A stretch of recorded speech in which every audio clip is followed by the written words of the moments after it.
You're listening to Let's Get It On with Big John McCarthy and Sean Wheelock. Big John McCarthy has witnessed the best that the UFC had to offer. That is it! Game, set, match! We have a new champion! Your backstage pass to the world of mixed martial arts and combat sports on the Lineup Media Group Podcast Network. Let's get it on!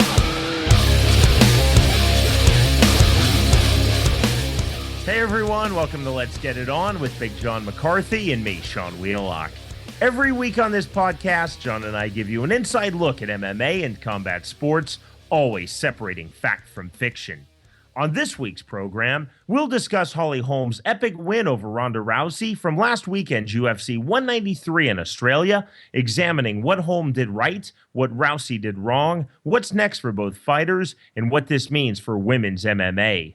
Big John and I will also give you our picks for the greatest upsets in MMA and debate where Holm versus Rousey ranks in the history of the sport. Plus, we'll look at the canceled main event from this past weekend's One Championship in Singapore due to Luis Santos failing to make weight in his title bout versus Ben Askren. And as we do on every episode of Let's Get It On, John will answer your questions. Ask away via email, info@letsgetitonpodcast.com, and on Twitter by using the hashtag AskBJM. Remember that you can download and subscribe to our podcast on the iTunes Store. For Android, download the Stitcher app and subscribe. And you can go straight to our website, letsgetitonpodcast.com. Let's Get It On is brought to you by Audible.com. Get a free audiobook download and 30-day free trial at audibletrial.com/letsgetiton. There are over 180,000 titles to choose from for your iPhone, Android, Kindle, and MP3 player. Well, the media coverage following Holly Holm's spectacular second-round knockout win versus Ronda Rousey at UFC 193 in Melbourne, Australia, has largely focused on what Rousey did wrong from fight camp through the weigh-in through to the title bout. But John, out of respect for the UFC's new women's bantamweight champion, let's open the program by first discussing what Holly Holm did right. And to me, that starts with the fact that Holm implemented an outstanding strategy. Well, I mean, if you look at, just look at the way she handled herself during her time, in Melbourne, and from the weigh-in is when we really got to see her, the way she handled herself at the weigh-in, what happened between, her and Ronda at the weigh-in. And many times you look at the weigh-ins are nothing but, it's hype. It's the fighters hyping the fight. It's getting, the crowd, ready for it and all that. But she handled herself well when Ronda and her had a little bit of a scuffle. She didn't freaking really take part of it, but you could see the seriousness in her face. You saw that, she was not in any way intimidated. And that's a big thing because look at pro fighters, they all have skills and they all have the skills to beat one another. But with, everybody, we all have doubts. We have doubts with ourselves. We have doubts in what, we're going to be able to do. And those doubts are what start to decay you and degrade your abilities in a fight, especially if you really doubt your ability going in the fight. And you could see she didn't have doubts. She handled it like the true professional that she is, a person that has had, let's, now take a look at, 20 championship fights, over 40 professional fights. She showed that she had the demeanor, she had the disposition, she had the ability to handle the pressure and deal with it the right way so it didn't affect her going into the fight. When she came out, I thought she looked good. I was sitting around people, and some people were saying she looks nervous. I said, I think she looks great. She looks confident. She looks good. She looks ready. She's doing the same thing she always does when she was in the cage, bouncing back and forth. That's her MO. That's what she does. She was ready. When the fight started, she did exactly what I thought she would do. She used movement, lateral movement, and she was going to try to keep things at a distance and frustrate. That's exactly the fight that, we had all just talked about. If she's going to be successful, she needs to use her kickboxing and use her boxing at a length to keep Ronda away. Use a good left hand, straight left hand, but use that right hook and set Ronda up. As Ronda comes in, you want to hit her with that right hook and come with that straight left. She did that. Everything that she did, you could see she had prepared for things that happened in the cage during that fight. You could see as they were happening, she was like, I know how to deal with this. And boom, she dealt with it and she moved on from it. and the fight just started going her way. So much of the media coverage, and moving beyond the MMA media coverage, there was some of this in MMA media, but to general news coverage, actually was in my hotel room in St. Louis, Missouri, and the next morning CNN is running something, and it's essentially Rousey loses, not Holm wins. And to general media and even outside of sports, when you're talking CNN or popular culture, fair enough, because Ronda Rousey, as we've mentioned many times here on Let's Get It On, has transcended out of just being an MMA fighter. She is a pop culture phenomenon. But Holly Holm won this fight. She threw the jab. Ronda Rousey had no answer for that jab. She was so good. 2 sequences on the ground. And John, I was talking to you about this in a conversation. The grappling coach I've been working with for about the last 4 months now, he always talks about when we drill arm bars, steal back the arm. And when Holly Holm is in the position scrambling, I just was thinking, steal back the arm. I don't know if Greg Jackson uses that terminology, but it's something to the effect of just yank the arm out, get to safety. And then later in the fight, when Holm had top position, she threw a couple of punches, she jumped up, and she got it back to the stand-up. To me, ultimately, as the fight was going, I could see the knockout coming. I'm sure you could too, because Rousey had absolutely no idea what to do with the Holm jab. I'm not saying Holm landed it at will, but she was landing with tremendous frequency and tremendous power. Yeah, well, you know, what really happened is she ended up getting trapped on the outside in the area that she didn't want to be. Now, no matter what all the hype is and all the talk and, you know, what about her boxing skills or anything like that? Obviously her boxing skills have gotten better, but I don't think that she wanted to box with a boxer. She's not that stupid when it comes to the sport and what she's capable of. And she ended up having a hard time closing that distance. And when she got trapped on the outside, that was creating problems because all of Holm's counters, every time that Ronda would rush in, all those counters and that, the nice, even when she switched steps and she came back and she hit her with a left hook and a right cross, or she came back and she, went back to the southpaw, hit her with a right hook, left straight down the middle, and she was popping her head back. And all of those, they frustrate you. And that was the one thing that I saw out of Ronda. She was getting frustrated. She was burning energy trying to get in on her. And at a time when you want to tell her, relax, slow down.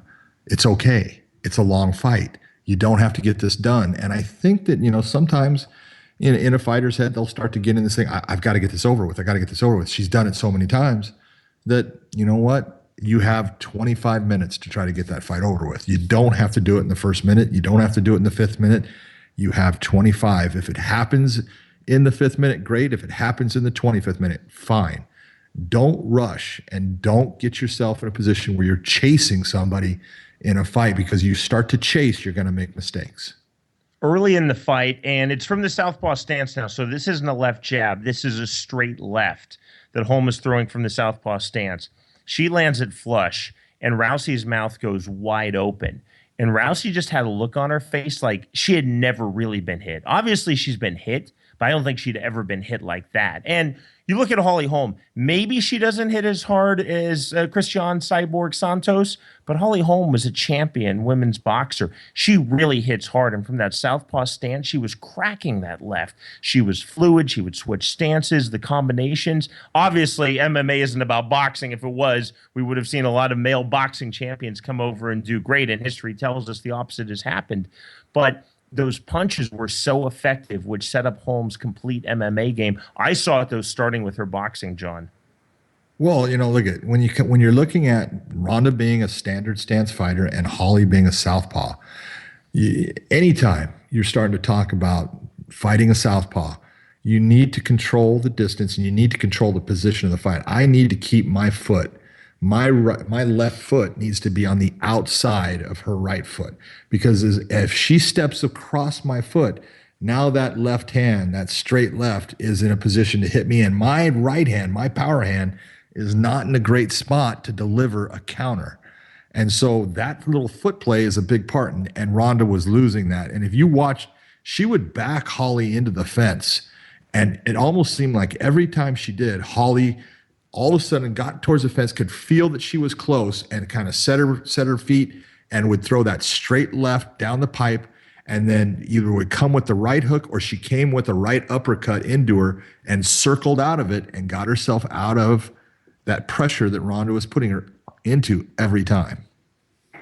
I'm sure from Rousey's perspective, she's thinking, I lost this fight. Holm didn't win this fight. So as we look at it now from the Ronda Rousey perspective, first of all, she looked really angry. And I know she's intense, but this was a different look to me. She looked really angry. And as you and I talk about all the time, when is it ever a good idea to fight angry? The answer is never. Didn't you get that sense that Rousey was angry for some reason? I did, and it's unfortunate if that's true. I think it's just the pressure of everything, and when things, and I know when I first started, fighting and getting hit in the face, it would make me mad, and it would make it to where I got mad and I wanted to go, hit the person back, and you have to learn to deal with, hey, I'm gonna get hit. That's just part of this game, and I can't get mad about it. I just have to say, you know what? Okay, I'll get you back, and you just keep on knowing, I'm gonna get you back. I'm gonna get you back. But you cannot ever, I tell everyone, if you fight angry, you will lose, because the most important element you have in the fight is your mind. When your mind is working, you have the ability to have your body do things, and you can make up for things that are occurring to you. But if your mind starts to go in any way, anger, or you start to not believe, you're done. It's a bad position to be in. And in the fight, it seemed to me that she was, she had some anger towards it, and I don't know why. Maybe she didn't. It just seemed like it as the fight was progressing on, that she was really pushing. And when you start, going into the fence and swinging and missing and falling down and those things, that's not being a controlled fighter. And look at all of the success that Ronda has had over time is because she's good. Don't take this loss and say, oh, she sucks now. People are like, look at Ronda is a phenomenal fighter. She's a phenomenal athlete. She is amazing. She, just like everybody else, at some point in their career, runs into that person that is in the position, in the right place at the right time to teach you a lesson about this sport, because this sport is so hard to be the very best every time, because there's so many ways, as we say it all the time, there's just so many ways for you to win, and there's so many ways for you to lose. And if you make mistakes, you're going to lose. And it's hard sometimes for people to realize, man, I tell everyone, I just don't see people going through this sport undefeated.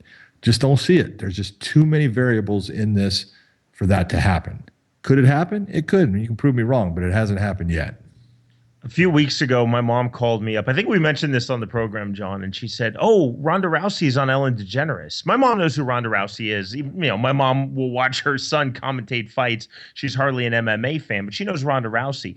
But she's a big fan of Ellen DeGeneres' program, and she was excited. And I thought, that's interesting. And then about a week later, my mom calls and she says, oh, Sean, you might want to put on Entertainment Tonight. Ronda Rousey is being interviewed. She's walking a red carpet. And now I'm thinking, Holm is probably in the gym. Every time Ronda Rousey is promoting her book or walking a red carpet or doing a television appearance or doing some sort of personal appearance, probably in Albuquerque, New Mexico, training with Mike Winklejohn and Greg Jackson is Holm. And she is focusing on the fight, and Ronda Rousey is focusing on her overall career. I'm not saying that was the deciding factor. I'm saying that was definitely a factor. There's no doubt about it, but that's part of being the champ. And that's why it's so difficult. And this is what people don't understand is everyone looks at it and thinks, oh, that's so cool. You get to go on Ellen, or you get to go on the Tonight Show with Jimmy Fallon, or you get to go, all that. That's time. It's effort. It's hard. It takes away from your training. It takes away from your focus. It takes away from everything. And those are things that champions have to do. And this is why it's so hard to hold on to that belt. The weight that comes with it is immense. I tell people that all the time, and you expect these people, that person's gonna be champ forever. No, they're not. The weight of being the champion it's a huge weight that the common person that doesn't compete and doesn't do this just doesn't understand what comes with it.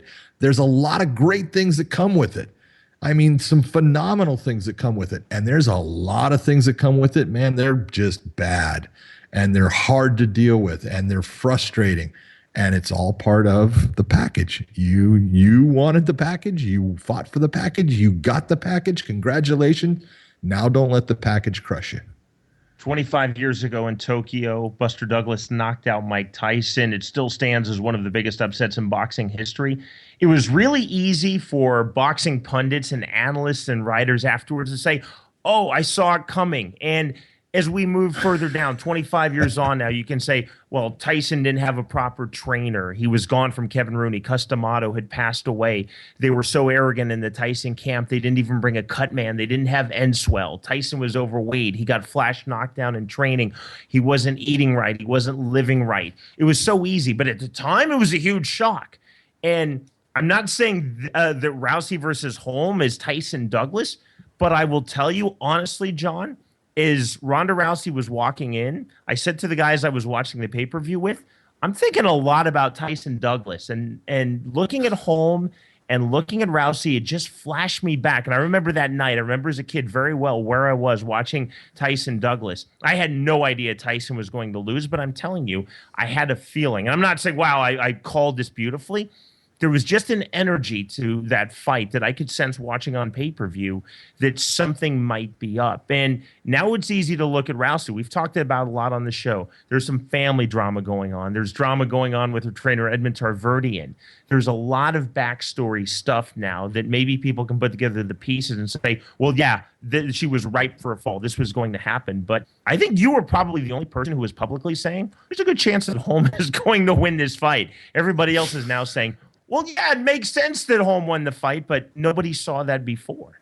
Yeah, I got raped for saying that Holm, look, this is a good fight. And I really thought it was. I thought Holly was the person that had a skill level that, you know what, she matches up very well against what, in my opinion, Ronda's weakest at, and that's her striking. And, no matter what, media puts out, it doesn't matter. It's, you look at the effectiveness of what they're doing and how well they do it. And look at Holly's striking is just on a different level than Ronda's right now. Just like, let's be honest, Ronda's judo is on a different level than Holly's is. It's just they both have their strengths. And it was a matter of, well, to sit there and when they took the fight, I guess, away from Miesha Tate and put Holly in and everyone was complaining. And I thought, hey, no, that's the right thing to do. That's the person. That girl's undefeated. She's undefeated as an MMA fighter.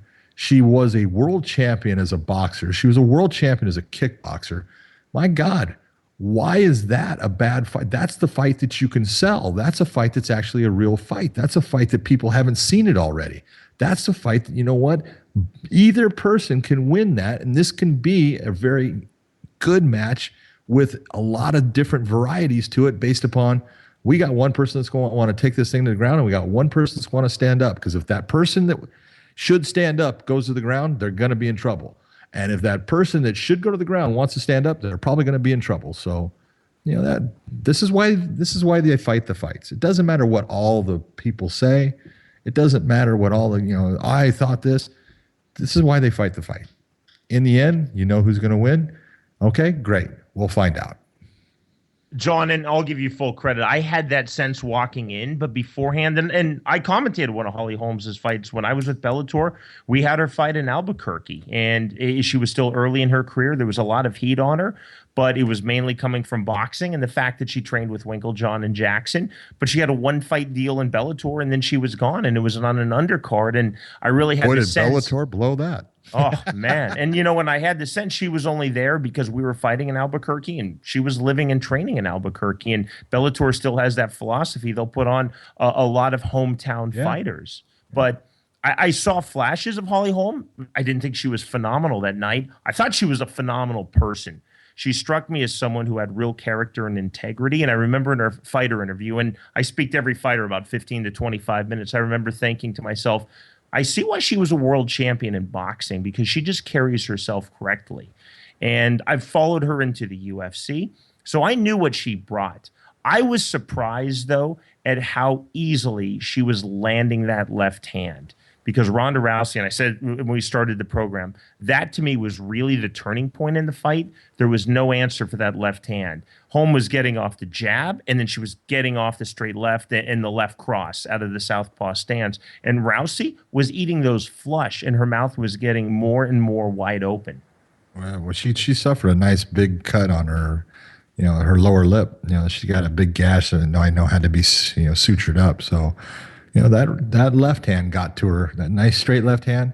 It did its work, and that's just part of what happens. But man, again, this is why you can't expect someone to go undefeated in this sport. It's just not going to happen. Too many things can happen in a fight. And Holly, with everything that she had going with her, she has experience. That experience is huge. It's a huge factor. And if, anybody that, has ever fought, the more times you go in there and the more relaxed you are on going in and not burning energy on the outside and just saying, you know what, let me just do what I've trained to do. And that's what she went and did. And that's why she came out on top.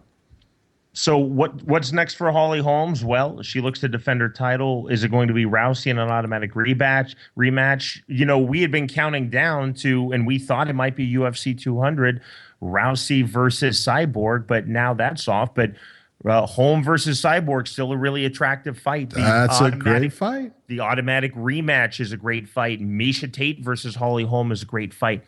This is good, I think, big picture for the UFC, and this is great big picture for women's MMA. It's bad, obviously, for Ronda Rousey. Yeah. It's tremendous for Holly Holm, but just the big picture, you and me, we never care who wins. We have friends in this sport, but ultimately, you're the referee, I'm the commentator. We do not care who wins. But if you just look at this from this big picture perspective, who really won beyond Holly Holm was women's MMA. Absolutely. It opened up so many possibilities for everything. I hear people all the time say, oh, the UFC they're upset with this. No, they're not. What do you look at? Why would they be? Any promoter that goes out there, having to have one fighter win is in a deep, deep position of trouble with their promotion. All right. You cannot worry about who wins. All you can do is go out and put on good fights that may the best person win. And that's what happened on this night. You can go and you can look at Holly and what she's done in the UFC. She fought Raquel Pennington. She did that back at UFC 184. And, it was a split decision. You could tell that she was nervous coming into that promotion with that fight. There was a lot, riding on her. And that's part of, you see all these fighters, male and female, coming into the UFC. Their first fight, they usually have problems there. It's tough on them. Because there's a pressure that comes with it. And then, in her next fight, she fought Marion, right? Reneau. Right. And, look at, she dominated that fight. She didn't put Marion away, but she dominated the fight and she looked much better. And in this one, she again just upped that level of her confidence and her being confident walking into that cage. It's now home. And she went out and did her job. She went and did what she prepared to do. I think that there must be people, maybe not in the inner circle, but that next ring of advisors and maybe sycophants and hangers on, maybe more of the pop culture and showbiz people around Rousey who are saying, walk away. I mean, Gina Carano walked away. She lost to her only fight to Cyborg, and that was it. And next stop was Hollywood and Steven Soderbergh and a whole new career. I think Ronda Rousey, everything that I know about her, the fact that she's a judo Olympian, a bronze medalist, who her mom is, her family, her competitive nature, she won't walk away. But can't you imagine those sort of next tier of people, the advisors saying, look, kid, you have a beautiful face. You took a bad concussion. Get out while the getting's good. I don't think she will, but I think she's going to hear that from some people. You know what? I think she's too competitive just in life. Oh, and I agree. I agree. So, she's going to hear a lot of things and stuff, but, what she needs to hear is, hey, everybody falls down. We all fall down somewhere along the way. You had a great run. You fell down. It's time to get up. It's time to start walking forward and prove who you are by the steps that you take from this point forward. That's what determines who and what you are. And, everything in the past, hey, she earned everything that she got. She earned the respect. She earned getting on to, the movie stuff, and she did all that through her actions. Now go out and recreate it and make it happen again. She's going to be fine. I find the backlash on Rousey now troubling. I think from a societal point, I think it's sad. It's troubling. It really is, because she goes from being the most dominant athlete. Ridiculous. Go ahead, John. People are just, I hate to say it, people are assholes. They want people to, have these, dominant personalities and do these dominating things, and they love it, but they cannot wait to see him fall so they can sit there and point a finger at him like, ha ha ha. It's just pathetic.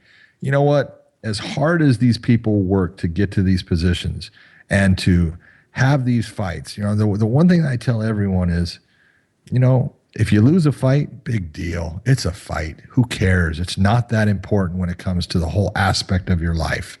But the way some fans look at it, it's the end of the world if the fighter loses the fight. It's not the end of the world. It's a goddamn fight. So what? She lost. No big deal. Let's see what she does from this point forward. That's the way to look at it. And my point I was going to make, and why I find it so troubling, is people 48 hours before the fight are saying, she's the most dominant fighter on the planet, the greatest fighter in the history of MMA. And about 2 minutes after the fight are saying, she's a fraud. She was all hyped up. She was a media creation. Yeah, same people. Oh, yeah. Everyone's got their chance to, stick it to you when you're down. They got the knife in their hand. Let me just poke them a little bit. That's the way people are. So people who listen to this program, John, know that aside from being MMA hardcores, you and I both love boxing. We're students of boxing history, as we are of MMA history, and we're going to get into MMA history in a bit on the program. But a few moments ago, speaking of boxing history, I was talking about Tyson Douglas, February of 1990. Mike Tyson was never the same, and it was as much what happened to him outside of the ring in his personal life as it was inside the ring. But after he got knocked out in Tokyo by Buster Douglas, he was never the same fighter. He was never the same man. It changed him fundamentally. And you could see that as the tipping point. Everything that was going on in his life, right and wrong, mainly wrong, came to a head right there in Tokyo. And Buster Douglas fought an amazing fight, and it was still one of the greatest performances in heavyweight history. It's a real character test, what happens after a loss when you're the champion and you're, quote-unquote, the unbeatable champion. We know now what happened to Mike Tyson. You know Ronda Rousey a lot better than I do. I don't see her folding. I see her coming back as a champion. Look at what she's done in judo, through the Olympics, through her childhood, through her personal life. But it is a character test. There's no question about it. I think she'll pass, but it's still a character test. Well, it's a character test in the fact that, it takes, a certain person to come back and say, hey, you know what? I got to learn from my mistakes. And there were some mistakes made, and be that those were mistakes that were, in the cage during the fight, be it mistakes that were in training, be it mistakes with the people surrounding you, and some of the distractions that might have been in place that you want to get rid of those so those things don't happen again. Whatever it is, you need to learn from the experience and figure out how to make things better and move on. And all of them, look at Muhammad Ali lost. George Foreman lost to Muhammad Ali. Muhammad Ali lost to Joe Frazier. Joe Frazier lost to George Foreman. These things happen. This is part of fighting. And, like you're saying, she has competed at the highest level in multiple sports. Okay. She's competed in the highest level in judo. She competed at the highest level in MMA. And she's been successful in all of it. And she's had to, deal with losses in judo, and she's now going to deal with a loss in MMA. But I think that she'll come back just fine. She's going to come back better than ever. I think mentally she's a very strong person. And the one part, people were talking about, like, her after the weigh-in when, she had the little, push match with, Holly and stuff. And she started to stumble in her speech when she was talking to Joe Rogan, saying something about now she's going to beat her. To me, that was her trying to sell. There was, that was a 70,000 seat stadium, and she's trying to sell tickets. And so, that was her last little bit to try to sell tickets for, the fight. And, some people understand that and some people don't, and that's just the way it is. But I think that mentally she's a very strong person. She's going to come back. She's going to come back great. And she's going to be a force in the women's bantamweight for as long as she wants to be. final point on this, and I'm starting to laugh. Jeez. I didn't even want to give this airtime, but I feel like we need to answer because people are waiting to hear it. So once again, there's the chorus of people saying their works. First of all, they're saying fixes because they don't understand the difference between a fix and a work, and we'll get into that in a moment. But historically, when there have been works in MMA, and by and large, they've happened in Japan and happened in the 1990s, you know what? They end in submissions because that's easy. Works don't end with someone being knocked unconscious. We dealt with this back in June with Kimbo Slice, Ken Shamrock. What is wrong with people? If you're going to work something, give up a Kimura or your neck or fake a heel hook. Don't get knocked unconscious because that's not a really smart work. Well, the only person I heard saying work was a professional wrestler named Taz. Taz. First off, if you're named after a cartoon character, there's a problem. Okay? Right there, you got a problem. All right. Second, you're a professional wrestler. Don't talk about real fighters. That's simple.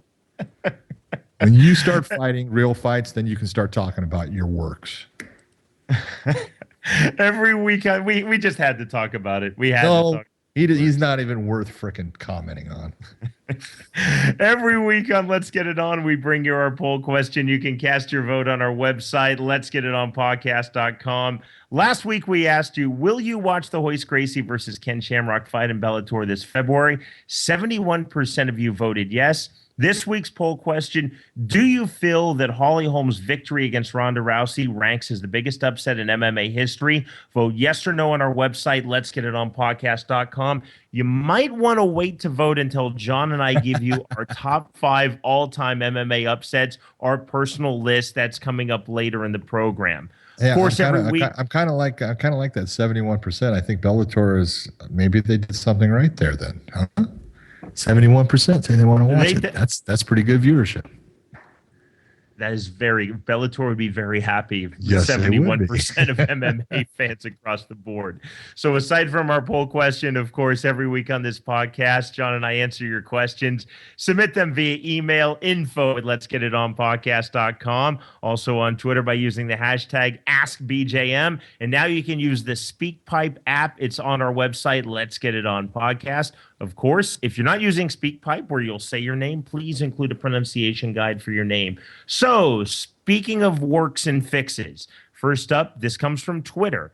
@TheAntJimmyShow asks, John, if a ref is sure that both fighters are working/fixing a fight, is there anything he can do? And I just have to get this out as a point of clarification. This is semantics, but this is still, I think, important when people talk about this. So look, a work is a fight in which the winner is predetermined and both fighters are in on it. That's a work. A fix is a fight in which the winner is predetermined and both fighters are not in on it.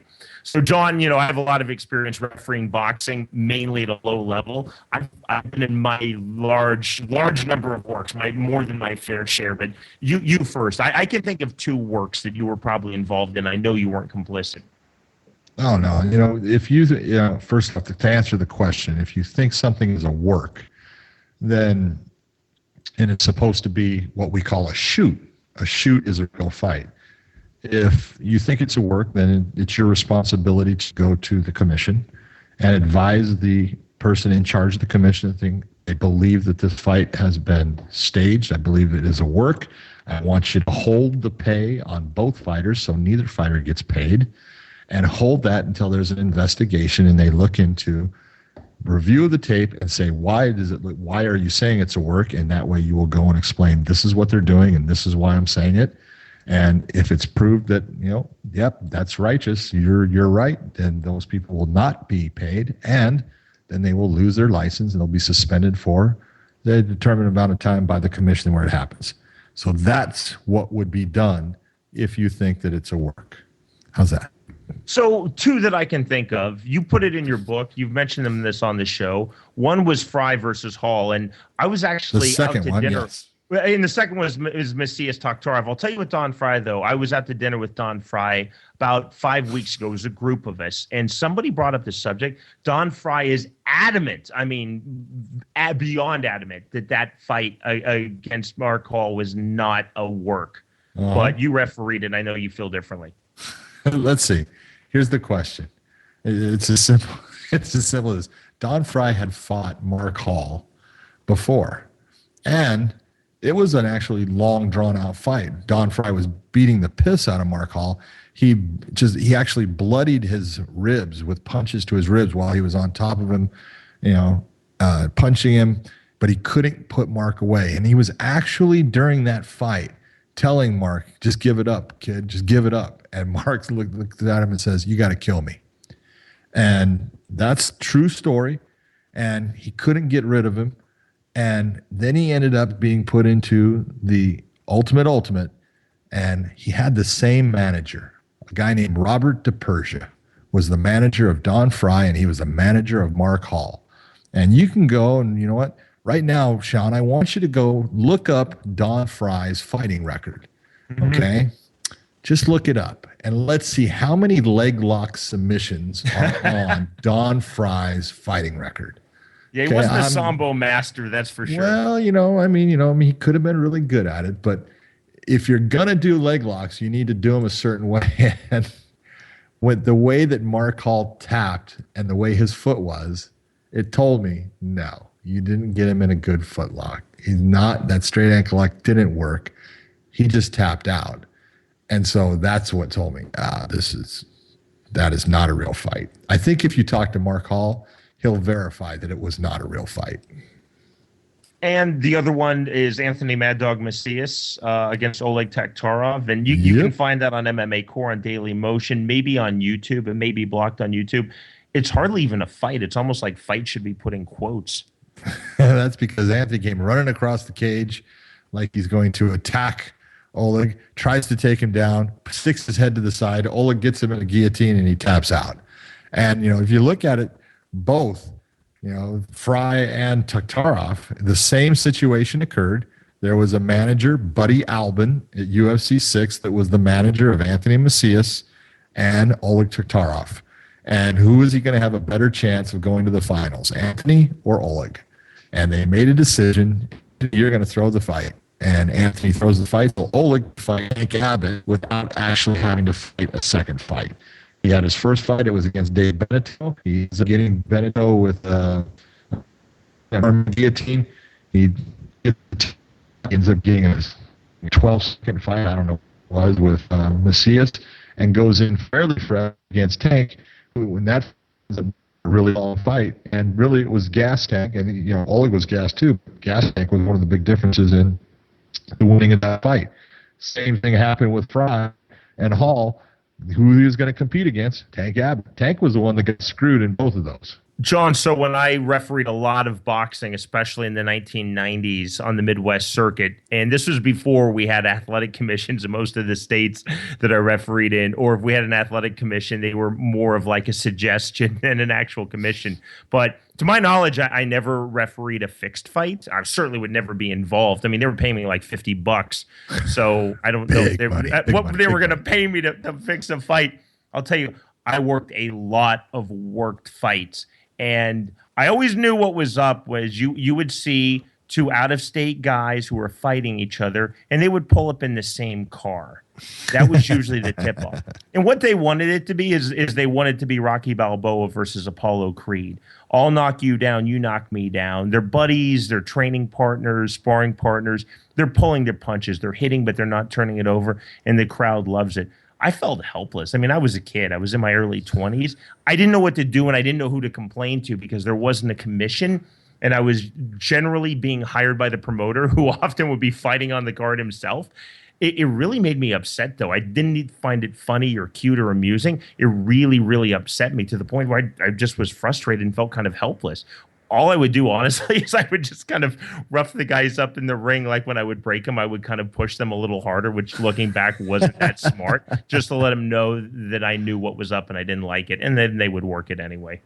Yeah. Look, if it's going to happen and, they decide that they're going to come in and try to do it, there's nothing you're going to be able to do and, to make it not happen and make them actually start to fight. All you can do is, you know what, if you really believe it's happening, you can even stop the fight. You freaking call it and you tell the commission, I want these guys pay held.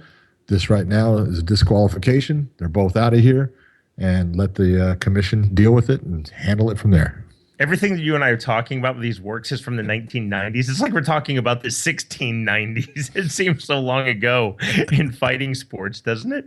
Well, honestly, people are so into what commissions are doing now and all the different, things that are going on, but things are so much better now. Absolutely. And so well handled compared to what they were in the past that people have no idea. Our next question comes from Josh Hubbard, who asks, John, I feel like if you could issue yellow cards to a fighter after an eye poke warning, then they will train with closed hands. What are your thoughts? I know what your thoughts are. Yes, that magical yellow card I will pull out of my pocket. That will scare them to the point of they will now close their hand. What is a yellow card? A yellow card it's a piece of plastic. Okay, it doesn't do anything. It's the same as the warning. That's all it is. Now, in Japan, that yellow card also was associated with a deduction of money from the fighter's purse. Okay, that in essence is wrong. You don't take money from a fighter and give it back to the promoter because the referee has the ability. Okay, it just doesn't work out right. So, do I think a yellow card is what's going to take care of, the eye pokes and stuff? No. And the yellow card is not it. What really needs to occur is we need to start to, change maybe some of the rules as far as what's allowed and start to, have the ability. Because right now, a referee, someone puts their fingers out towards their opponent. There's no rule against that. All right. There's nothing that says the fighter can't do that. So you cannot enforce something that is not a foul. And so there needs to be something probably put into place along with, maybe an implementation of better equipment that is not gloves that are, allowing the fingers to stretch, flat out easily. The glove like Bellator, where they have the curved gloves, they tend to seem to have fewer eye pokes in Bellator than they do in the UFC. They're fighting the same sport. So maybe that glove has something to do with it.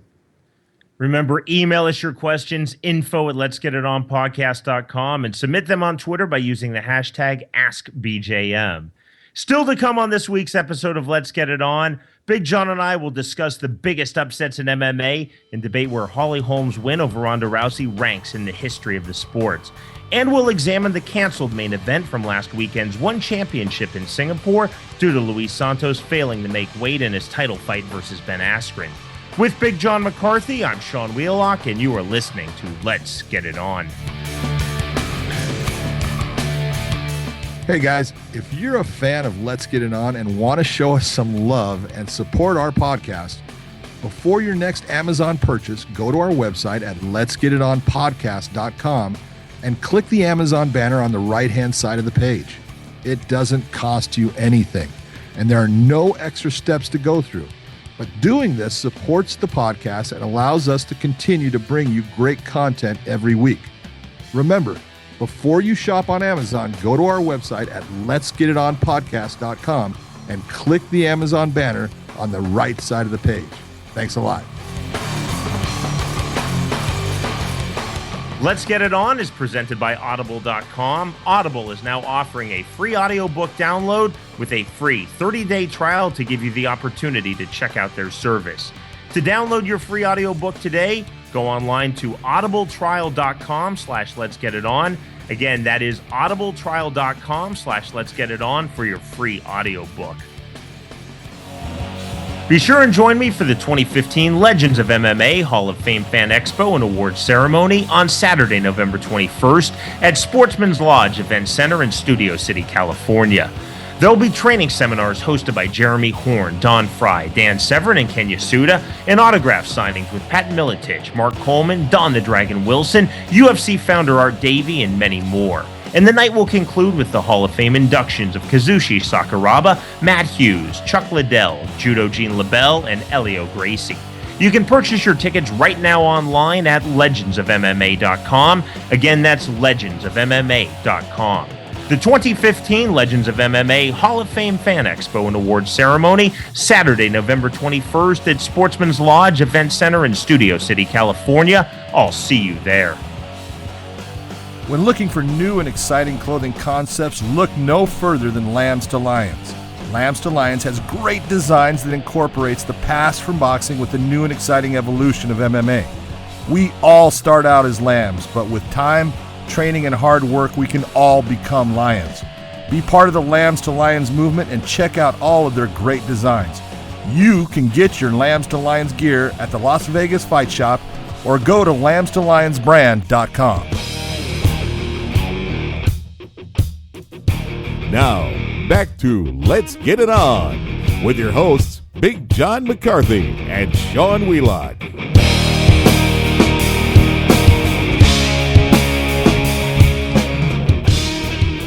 Earlier here on Let's Get It On, we asked you our poll question. Do you feel that Holly Holm's victory against Ronda Rousey ranks as the biggest upset in MMA history? So, John, before we put that fight in historical perspective, let's you and I now go through our personal biggest 5 upsets in mixed martial arts all time. We've talked about doing this, but we kept our answers separate from each other, so we might have some overlaps. I think there are going to be a few surprises. I'll tell you that it just worked out this way. I put together my 5. You refereed 3 of them. So this is going to be, I think, very interesting. And if you want to go first, go right ahead. Oh, and I do want to throw out this caveat. You and I don't care about betting odds. So people talking about upsets with betting odds, betting lines, that's not even a consideration. We're talking about historical relevance in the history of MMA in terms of the biggest upsets. Yeah, well, I look at upsets different than what a lot of people are looking at upsets. When people sit there and they look at something and they'll say, "Oh, that was a huge upset." It's like, no, it wasn't. That was not at all. Huge upsets are when you have things set up where someone's being brought in as a person almost to be the stepping stone or something for somebody else, or if you have that great record. But let's see. I got a lot of honorable mentions in here, and there's ones I want to talk about because there's fights like when Mike Brown fought Uriah Faber in the WEC and he took Uriah's title. No one expected Mike Brown to beat Uriah Faber. It's a good one. Point. I love that fight. That was a great fight. And when So Could You beat Nogueira in Pride in Vegas, he knocked him out like 20-some seconds into the fight. Look at Nogueira had fought everyone in Pride. The only one he'd lost the one to Shogun that was a back-and-forth match. Either guy could have won. He had beaten Dan Henderson. He had beat everybody. And So Could You comes in and knocks him out. And that was one of those ones, you know what, that guy's being brought in. They're not expecting him to be a competition for Nogueira, and he comes out and just knocked him cold. So that was another one that I would have liked to put on the list. It's right there. Randy Couture's on there a couple of times. Randy Couture, when he fought Chuck Liddell, he had 2 losses. Coming on, he lost to Josh Barnett, and then he lost to Rico Rodriguez in trying to recapture the heavyweight belt. Chuck was on like a 10-fight win streak. He was beating everybody. He head kicked Babalu. He just beat everybody. Beat Murillo Bustamante. He was walking through people, and everyone looked at that like, oh, they're bringing Randy in because at least he's a name, but Chuck's going to walk through him, and he's going to get the interim title because at the time, Tito was the champion and was kind of like slip-sliding, trying to keep from fighting Chuck a little bit there. So that was a big one. And then Randy had the one with Tim Sylvia, too. That was another big one. I really like that one. Crow Cop against Randleman, I still think is one of the biggest ones. Crow Cop was a part of 2. You had Gonzaga. That was a big upset. That was a huge upset. On the head kick. Yeah, huge. When Gonzaga, because look at Crow Cop was being set up to be the guy to fight Couture for the championship because he had just won it. And he had won it from Sylvia. So Crow Cop's got 2. He's got that one, and he's got Randleman when Randleman did the gorilla smash on him. Look at Crow Cop was walking through everyone in Pride and beat, Mark Coleman handily. Mark couldn't come close to beating him as far as getting him down, and just got, teed off on. And it was the Grand Prix, and they bring Crow Cop in. They bring Randleman as his first round opponent. Everyone's going, oh my God, man, they're trying to kill Randleman, and Randleman hits him with a hand and puts him out. So those were all ones that I really liked, along with Weidman and Silva. But the problem with Weidman Silva, even though it's an upset, but I didn't think it was that big of an upset because I thought Weidman had a really good chance of winning that fight. And so I don't look at that as a huge upset. I mean, I guess people do, but Anderson was older at this point. And then you look at, he did not want to fight Weidman. You could tell. He was trying to avoid him. There was things about it. Go back and look, and that wasn't that big of an upset. The biggest upsets, in my opinion, number 1, Matt Serra versus GSP. I have that on the list. That is the biggest upset in UFC history or anything, because you had a guy in Matt Serra. I think he was about 9-4. He got the title fight based upon winning the Ultimate Fighter season 4, I think it was. John, he was 4-3 in his last 7 fights, Serra, entering that title bout. 4-3 in his last 7. You see? And so, everyone was upset. They're all like, oh, it's not even a fight. It's no good. And, he came out and he put it on George and, put George away. That's the biggest upset, because George St. Pierre had walked through everyone. He lost to Matt Hughes on a technical mistake that was, he was beating Hughes in that first round, and he made a bad mistake. He went for a Kimura that you don't go with if you don't have your legs to control the body. And, Matt did the right thing, stepped around, took the arm, straight arm bar, and he tapped real fast, not even realizing it was right at the end of the round. But GSP, that was his only loss, at that time. And he had coming off of beating Matt Hughes. That was probably the biggest one. The other one I put right next to it, Fedor against Verdum. I have that too. Yeah, and you refereed both of those. I have that one as well from Strikeforce. When Fedor, at that point, the way I say it, Fedor was undefeated in his entire MMA career. And, Verdum, was let go by the UFC. He had gotten knocked out by Junior Dos Santos. He had come into Strikeforce. He had submitted Mike Kyle, and then I can't remember the next fight, but then they put him against, Fedor. And a lot of people were, saying, no, that's just a crap fight. They're setting it up for Fedor. And the one before was Bigfoot Silva. I called that fight for the world feed. And I remember Jimmy Smith and I did it, and Jimmy said, if Verdum punches like this against Fedor, he's going to get knocked out in the first round. And, a lot of people thought that. And, he ends up, Fedor made a mistake. He thought he hurt him, and you punched him in the chest, man. You didn't hit his chin. And that was, the triangle from hell, man. He had that thing on, and he wasn't letting go of it. And you go to the ground with someone as good as Verdum and get caught in that triangle, anyone's going to tap. So those are my 2 biggest upsets ever. Let me throw this one at you. All right, let's hear it. I don't know if you're going to like this or not, but to me, this was a big upset. So Pride, November 1999, Kazushi Sakuraba defeats Royler Gracie. And I think you put this in perspective, all right? So at that time, the Gracie mystique had never been higher. Hickson, Hoist, Henzo, Royler, all undefeated in MMA. And Sakuraba was doing very well in MMA, but he was a converted professional wrestler. He famously, or from a Brazilian perspective, infamously catches Royler in the Kimura. Royler Gracie does not tap. There's the technical submission. The referee stops it. There's a lot of controversy. I think at the time, though, worldwide, I think that was a huge upset, not just for Royler and all of his jiu-jitsu credentials, but it was that a Gracie lost and a Gracie was submitted, albeit a technical submission. I think that's been lost a little bit to history, because people then talk about Sakuraba, and they talk more about, I think, the Henzo Gracie win and the Hoist Gracie win. But I think the one against Royler, because it started it, was just such a massive blow. Do you agree with that one? That was, that's a good one. But the problem with that one is a lot of people won't say that Royler lost, because the referee stopped that fight on a submission hold that Royler did not tap. Yeah, on the Kimura. And on that, they stopped it because they didn't like how far it had been torqued, but there was no tap, and they weren't supposed to stop that. So a lot of people said, that's not, but I like the way you look at it. That's a good one. And that was definitely the start of the rise of Pride. That fight with Sakuraba is what it launched Sakuraba as the Gracie killer, and he was the one that Pride rode the back of. I like that one. That was good. All right, my next one's going to be BJ Penn, Frankie Edgar, UFC 112. Nice. No one gave Frankie any kind of, he was not going to beat BJ. That was not going to happen. And he went out there and he beat BJ and took the belt when nobody thought. Everyone was complaining, saying, why are they putting Frankie Edgar against BJ Penn? And that was a huge upset. What's your next? Come on. Pride, May 2000. Mark Coleman defeats Igor Vovchanchin. You know what? Let me frame it. Let me frame it and then see if you still think, all right? So Coleman's 35. He's seen as past his prime. and he's 4-4 in his last 8 fights. Vovchanchyn is 9 years younger. He's 26. He is unbeaten in 37 straight fights. He had 36 wins and a no contest. 37 unbeaten still stands as an MMA record.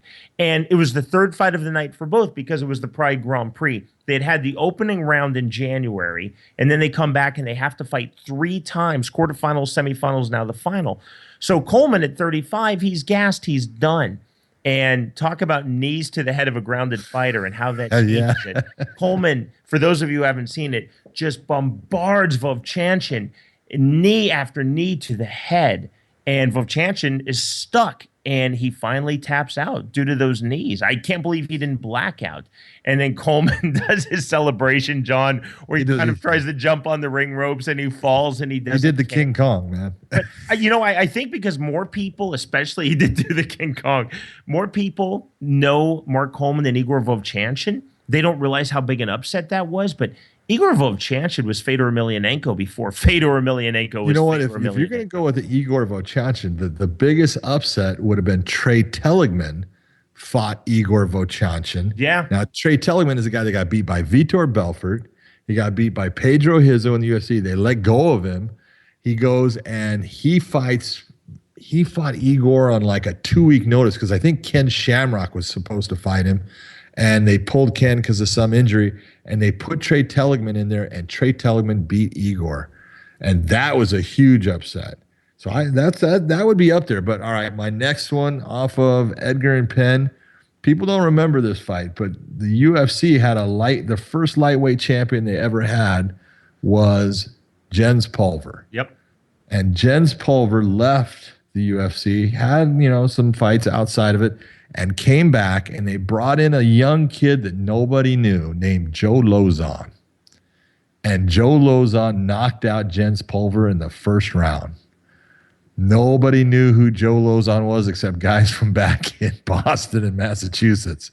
And that was a huge upset because they brought Jens back to be a guy to challenge for the title. And that, to me, was a huge upset. All right, my next one, and this is my number one. And I was just talking about Coleman against Vovchanchyn. Now, this is the flip side of Mark Coleman. You refereed this. You know where I'm going. July 1997, Maurice Smith defeats Mark Coleman. So put this in perspective. Coleman is 6-0, 6 finishes. He basically has taken ground and pound to a new level. No one had thought of that. Don Fry didn't think about it doing it this way, not even Dan Severn with those huge takedowns. So Coleman looks completely impenetrable, and he's the reigning UFC heavyweight champion, 1992 U.S. Olympian from freestyle wrestling, has everything. Maurice Smith, he's a kickboxer, moves to MMA. His pro MMA record, John, entering that bout, I had to look it up on SureDog. I knew it was a losing record, 5-7. And Smith wins. It goes 21 minutes. And Smith wins by decision. For me, historically, that's the first time that a high-level, basically, striker beats a high-level, basically, grappler. Again, July 1997. So we're 5 years into the sport, 4.5 years into our sport. I think that was a real tipping point, too. And it was maybe lost to history. But from your perspective, you refereed it. That, to me, is number one. I think it's, Sarah and St. Pierre is on my list, and that would be my number 2. But I still think that historically, from at the time, how they were perceived, that's the biggest upset we've ever seen in MMA. It was huge, especially at the time. It was huge. I always say Smith won by respirator hold. He took the lungs out of Mark. But no, that was a huge turn of events. That was because everyone was saying strikers couldn't win in MMA, and Maurice came in and he implemented a really smart game plan. He had a great butterfly guard that he would use. Amazing guard. He won it with the guard, didn't he? Yeah, he would use a butterfly guard, and he was able to control a lot of what was happening. Because back then, at that fight, headbutts were legal, and Mark would, if you tied up Mark's arms, he would take his head and just beat you to death. And so, Maurice had a lot to deal with, and he was able to keep Mark from headbutting him much, and elbowing and punching was just nullified, and he wore him down. And eventually, when he got back to his feet, he started breaking him down, and that was a great fight by Maurice. So that's my list. You had 2 of my 5. That's my 5. All right. Well, I got my Sarah GSP, Fedor Verdum, Edgar Penn, Lozon Pulver, and then I got to say one of the biggest upsets because I never saw it coming. Now, it's at a different point in careers and stuff, and that's why, it's kind of like when, I talked about the Weidman Silva. Silva was, at an age of 38 or so when that fight happened, so he was older. But this fight was back in 2004, and this is Anderson Silva, and he fought Rio Chonin. Oh, yeah. And he got flying scissor takedown into a heel hook and tapped out. And that was a huge upset because no one looked at that like Chonin was going to be able to beat Silva. And that was, probably about 5 fights before Silva ended up in the UFC, beating Chris Lieben, then taking on the champ in Franklin and having that incredible run. That was a big, big upset. That was a huge upset. And that's the kind of fight where Chonin was not brought in there to win that fight. And he found a way to win it. So that to me is a huge upset. I liked it. Let us hear from you. So aside from voting in our poll question this week, let's get it on podcast.com. Email us info@letsgetitonpodcast.com. What did we miss? What for you ranks as the biggest or one of the biggest upsets in MMA history? We always want to hear from you, and it's great our listener base spread out literally around the world. Let's get your perspective. Maybe it's from a smaller promotion. Maybe it's 2 fighters that have kind of been lost to history from the 1990s, but definitely let us know what you think. Well, while the UFC was in Australia this past weekend, One Championship was in Singapore with a really strong card that had the scheduled main event of their undefeated welterweight champion Ben Askren, the former Bellator welterweight champion, versus also former Bellator fighter Luis Santos. This was for the title. Now, the 2 had previously fought in the promotion back in April. The title bout ended in a no contest. John, you and I spoke about it extensively here on Let's Get It On, but this rematch never occurred. So on the second attempt, Santos weighs in at 172. Again, it's welterweight, so it's a 170-pound fight. And because it's a title fight, there's no .1 over. You have to hit 170 even. Askren then says, look, I'll fight Santos as long as he comes in tomorrow and he does not weigh more than 190 pounds. Santos says, I refuse. He says a lot of very unpleasant things towards Ben Askren, and the fight is canceled. Victor Cui, who's the CEO of One Championship, really was disappointed with Luis Santos, didn't even put him back on the scale the next day. They pulled the plug on the main event. That's really unfortunate for One Championship, and it's really unfortunate for Ben Askren. Yeah, it is. Ben went through an entire training camp. Ben went and did what he was supposed to do. Ben went and it's as simple as this. And I say it all the time. You have 3 requirements as a fighter. There's 3 things that you must do. First off, you need to be on time. You're on time because every other fighter is waiting for you. That's wrong. You don't make other people wait for you. You're on time for all the different things because there's scheduling that goes on with fighting, and there's scheduling, to go speak to the announcers so the announcers have some background on you. And if you're late, then you back everybody else up and stuff. So the first rule is, God damn it, be on time. Second rule, make weight. And we've said it before on this show. That's your job. You have 3 things to do. Frickin' be on time, make weight, and then go fight hard. I'm not telling you to go win. I'm not even telling you have to train hard, but go fight hard because the fans have paid for you to entertain them. They've paid for that fight. Go do your best.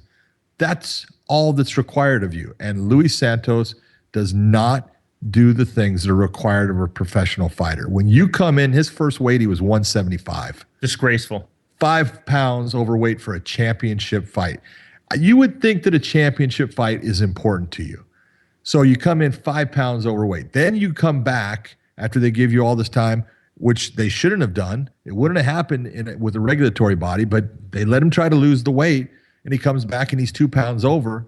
And then when Askren says, hey, I'll fight him anyways, I don't want him to be over 190 pounds. That's a reasonable request. And Luis Santos doesn't want to fight. He doesn't want to fight because anybody that really wanted to fight would say, okay, I'll do it. Knowing, yes, I can put on quite a few pounds here, but I can't just go and gorge myself. But I'll show up and I'll weigh 190, no problem. He didn't want to fight. And so Luis Santos is, he's basically put himself in a position no one's going to want to use him. He's not going to get another fight at ONE FC, I would doubt. No. Okay, that ain't going to happen. Victor Cuis, has had enough. And so congratulations, you just wrecked, that relationship there. You had the fight with Askren before. It ended when you decided, the eye poke was so bad that you couldn't see. Okay, no problem. They gave you a chance at coming back and doing it again. Obviously, you didn't want the fight. And now, go back home, get your little fights where you can, which he does a lot. He's got a great record, but he hasn't beaten anybody.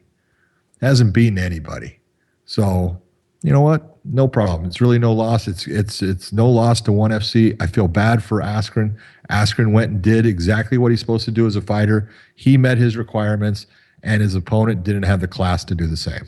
So Santos, this would have been his 73rd pro MMA fight. I know him from when he fought in Bellator. I know Ben Askren. I really like Ben Askren a lot. I'm a big fan of Ben Askren as a fighter and as a person. And I thought Askren handled this like a champion. And it's interesting, John, I'm sure this drove you crazy when you were a police officer for the LAPD, the lack of personal accountability. What does Santos do? He says how this is the failings of Ben Askren. It's not the failings of Luis Santos. This is the failings of Ben Askren that this fight didn't happen. No personal accountability. Yeah. You're trying to put blame where it doesn't belong. Put the blame where it belongs. You did not meet your responsibilities. That's as simple as it gets. If you're going to be a professional fighter, you have those things that are required of you. And if you can't meet those requirements, then don't be a professional fighter. I admit I don't want to make weight right now. Okay, I don't want to have to go cut weight. So I'm not a professional fighter. You didn't sign a contract. There you go. Okay, I don't sit there and I don't let somebody else train hard for the fight and fly all the way to Singapore, from Milwaukee, and then make it so there is no fight. It happened recently. I'm trying to think. There was a Bellator, Ryan Couture. His opponent showed up 17 pounds overweight.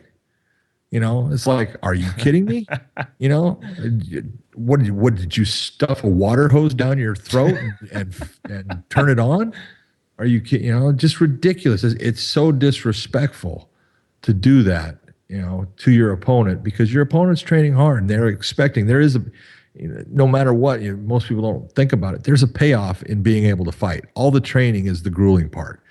Yeah, if you end up, having a hard fight, it's grueling and it's tough. And if you lose, it sucks too. But it is the payoff, and that's what you do it for. And when you don't get that opportunity because your opponent didn't meet their obligations, that sucks. Santos pulled out the excuse that, how many times have you and I heard this, John? Wow, it was an international flight, and I retained a lot of water. Again, Santos, his pro debut was March 2000. He's been on countless international flights. He's from Brazil, and then he was based in St. Louis for a while and in Florida, and he's fought literally all over the world. So he didn't know this water retention thing until now, until his 73rd pro MMA fight. Santos would not agree to fight at 190 pounds. That's 20 pounds over his weight class. That's into the middleweight weight class. Okay? So to sit there and to say, I didn't realize I'd retain water on a flight, please, okay? You didn't want to fight. All right? I was just working out this weekend with, someone who's got a professional fight coming up. He was a world champion, and I'm working out with him, and we're checking his weight, and he's 11 pounds over his weight that he has to make that is over a month away. Okay? Now, that's what a professional does. He has his weight in line with where he's at. So when he gets to the day of the weigh-in, he has to lose 5 pounds of weight or so. He goes out for a run, does some working out, comes in, weighs in, and then goes and eats and is happy.